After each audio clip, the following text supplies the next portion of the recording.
AviationPros.com is the portal website for AMT, Airport Business, and Ground Support Worldwide magazines. Visit daily for breaking news, industry blogs, and insightful articles from our magazine's editorial team. And don't forget to sign up for our publication's daily e-newsletters. It's all at AviationPros.com.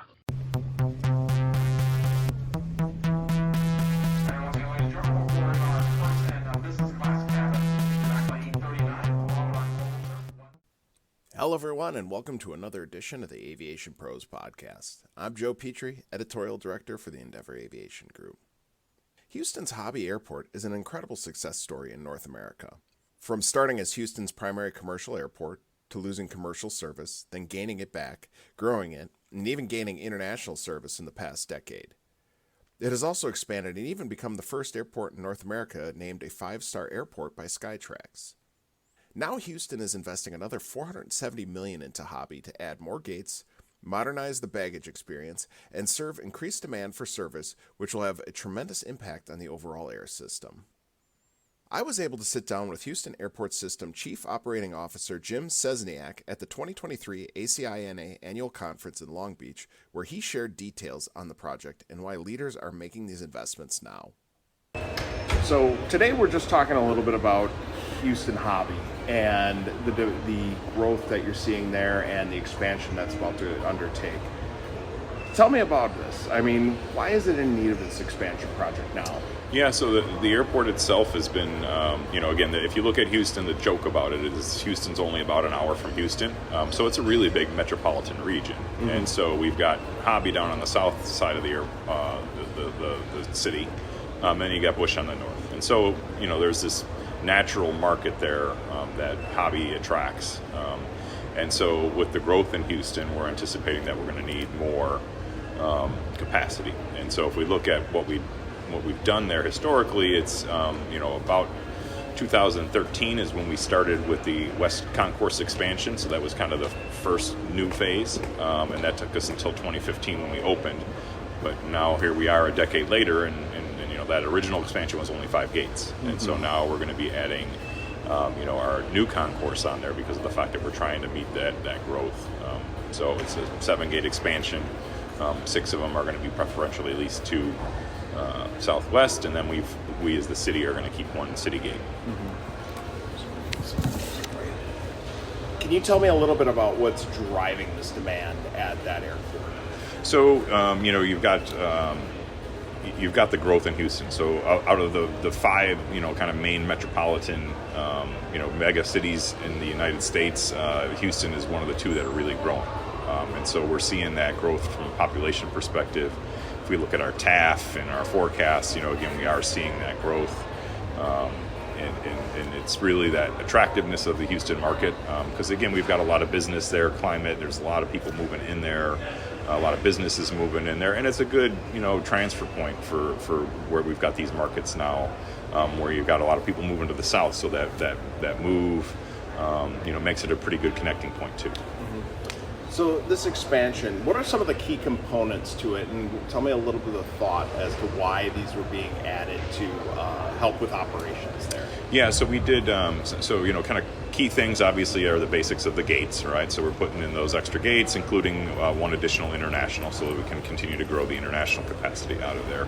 But then other things that were included in this project are the baggage system. So we're going to completely redesign the baggage system. So behind the wall, they're going to redo all the bags, drop-off locations, so we can get more capacity there. So that it's in a shoehorned into the bottom of the terminal. And so from a tug traffic perspective, we're going to be putting additional belts in there so that they'd be able to kind of discharge their baggage quicker, and so we end up with bottlenecks underneath the terminal. And then also from a front of the house side of the we get the new baggage carousel zone there, so we need to expand the baggage carousel hall. With that, we're going to actually do an improvement to that. So it's a traditional baggage hall, which means it's in the bottom of the terminal and it's dark and dingy.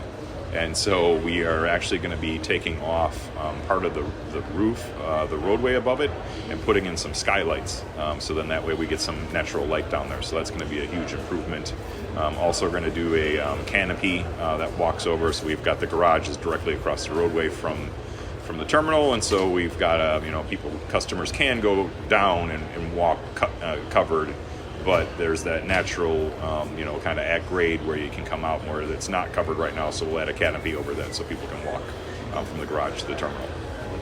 So I know Southwest is a big carrier at that airport. Is this going to be primarily Southwest gates, or is this going to be open to all the airlines? Yeah, so it's primarily a Southwest-driven project, but again, the city is getting we're getting one gate out of it, and so that does have that benefit for us to be able to can make sure that the market remains competitive down there, because we'll have that common use gate that we can use, and then again those the skylights and the canopy are more of a customer service amenity that we want to add to the project. So that was something that the city decided or the airport decided. Basically, it's like, if we're going to do a big project, well, let's fix some of the shortcomings that we've got there.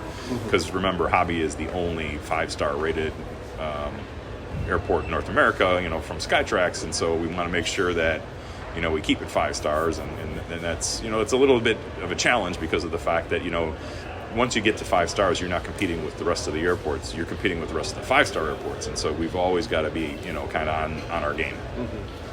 Now, you guys just announced this. What's the timeline? When are we going to see shovels in the ground, and when is it anticipated to wrap up? Yeah, so we're looking right now to get the environmental done. We've secured our financing, and so we're getting ready to probably within a year we would be in the ground. Doing construction. We estimate it's probably going to take roughly 2 years to construct. And you mentioned the financing. The city just approved financing for this. Is there going to be additional financing down the road, you anticipate? Yeah, no. So we've got our we've got the pretty much financed out. We might have some tranches there from a debt perspective, but no, we've got our approval from the city to go forward with the project.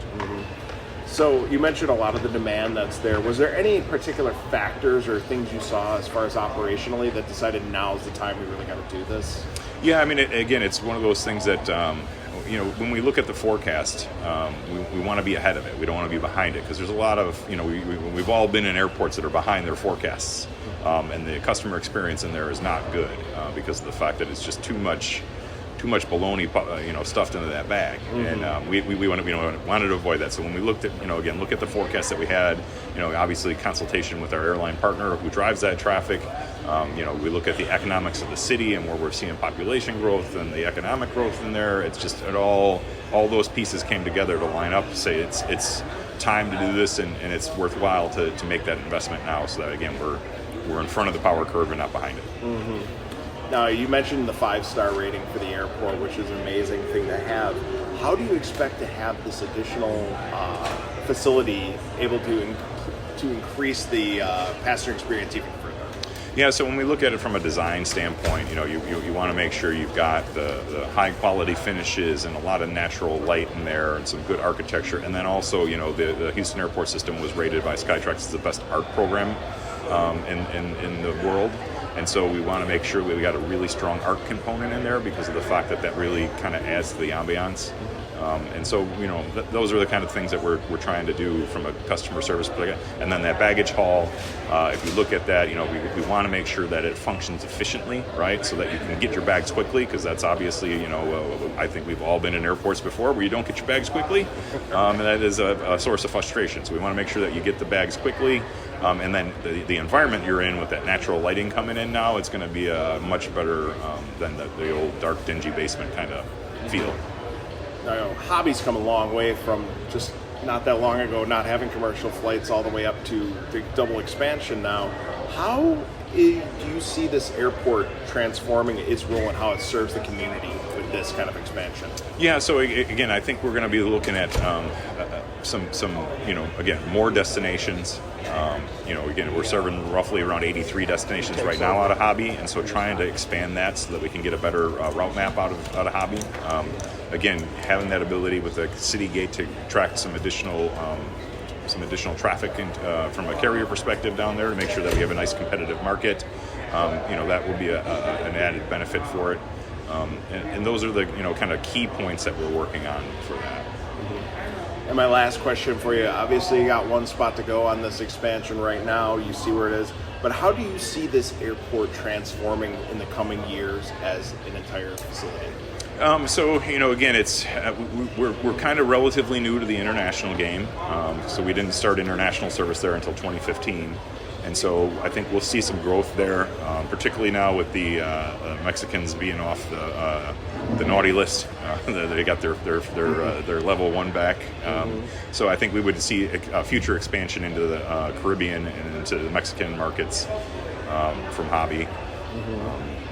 Again, I think the other thing that you're going to see there is that, we're in the process of doing a master plan right now. As we do our master plan, we do have some old legacy facilities there, and I think you'll see some changes there as it's upgraded for more business travel with the BizJet traffic.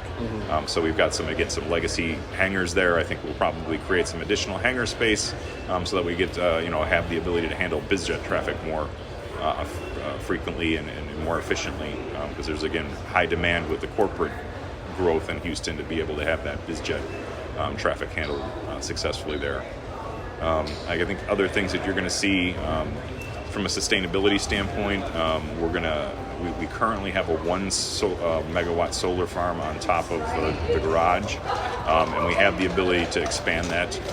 The whole airport itself runs on roughly 5 to 6 megawatts, and so we do have the ability and the space to be able to take that all the way up to a 6 megawatt solar installation. So we'd be able to power the entire airport, on site with the solar. Thanks again for listening to today's podcast.